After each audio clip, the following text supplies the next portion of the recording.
Okay, so this information can be hard to digest.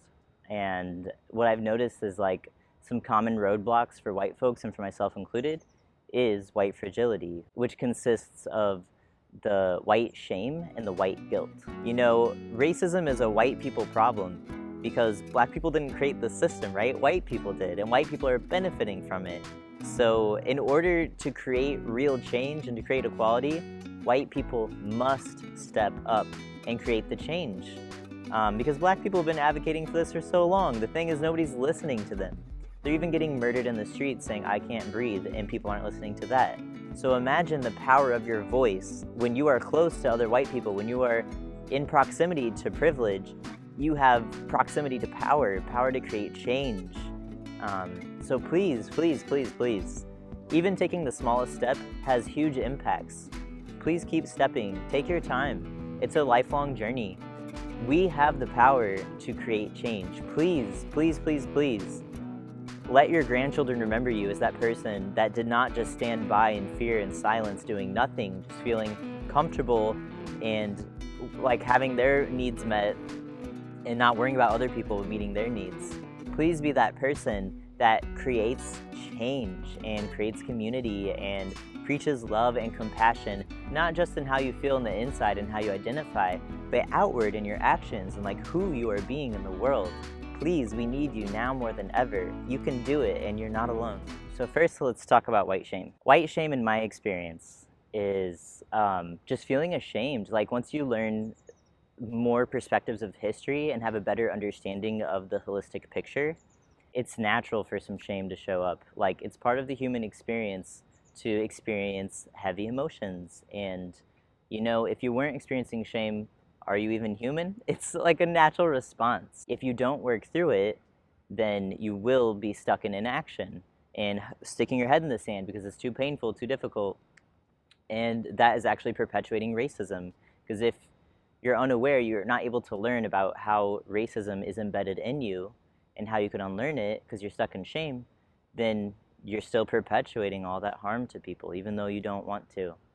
So for me, the white shame shows up as like, oh God, I can't believe I'm a white person. I can't believe I'm on the side of the oppressor in history. I can't believe my ancestors committed genocide and rape and like robbery to these people and these lands.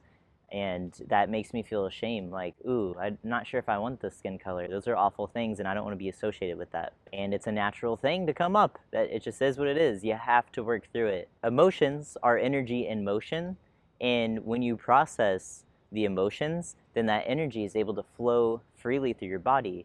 If you do not process the emotions, that energy in motion gets stuck, and you get stuck. You carry that emotion with you everywhere you go, and it just seeps out little by little. So the only way to move forward is to actually look at the shame, sit with the shame, sit in the discomfort of it, and with time, it gets better, and you can move along.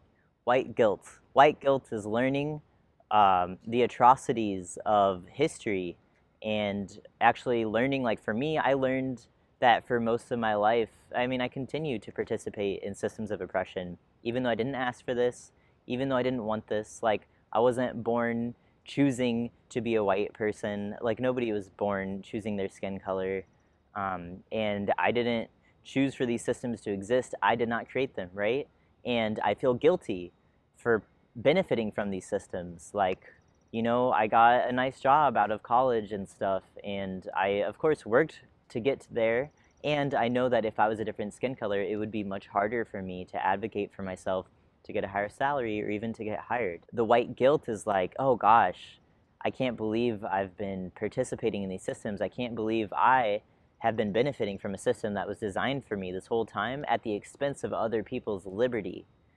And yeah, that makes me feel guilty. It's a natural human emotion to feel, and it only makes sense once you learn the truth, you know? Once you learn multiple perspectives. You have to process it and sit with it in order to move through it.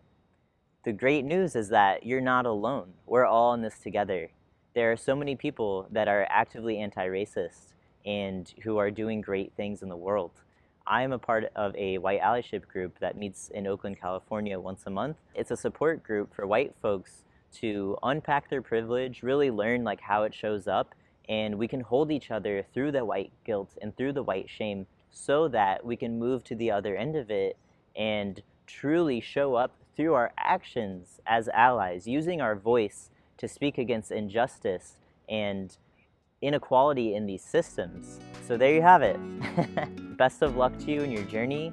If you're looking to continue in this journey, I highly recommend a support system. If there's not a community already that is a allyship group that is unlearning racism, inspecting privilege and how it shows up, learning your blind spots that you can't see on your own, and working through the shame and the guilt so that you can continue on strong, I highly recommend creating a group.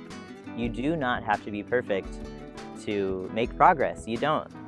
And if you're stuck in like, oh, but I'm not an expert, I don't know everything, so is everybody else. Everybody's in the same boat, and we're all craving a space for this. Why not be the person to create the space so that we can all move forward together? You don't have to know all the answers to make progress and to make the world a more peaceful, equitable place. Let love be your compass, not fear. I love you. Thank you for watching. Thank you for creating change in the world to make it a better place for everyone to live. Please share this video with fellow white people who wish to unlearn white privilege or wish to learn more about it, and who want to live in line with their values of identifying as a person who is not racist. Please share the resources that are provided with these videos, and please seek out your own resources. Google is a vast place. There are plenty of resources. Go find them. They're everywhere. And share them with your friends, share them with your family.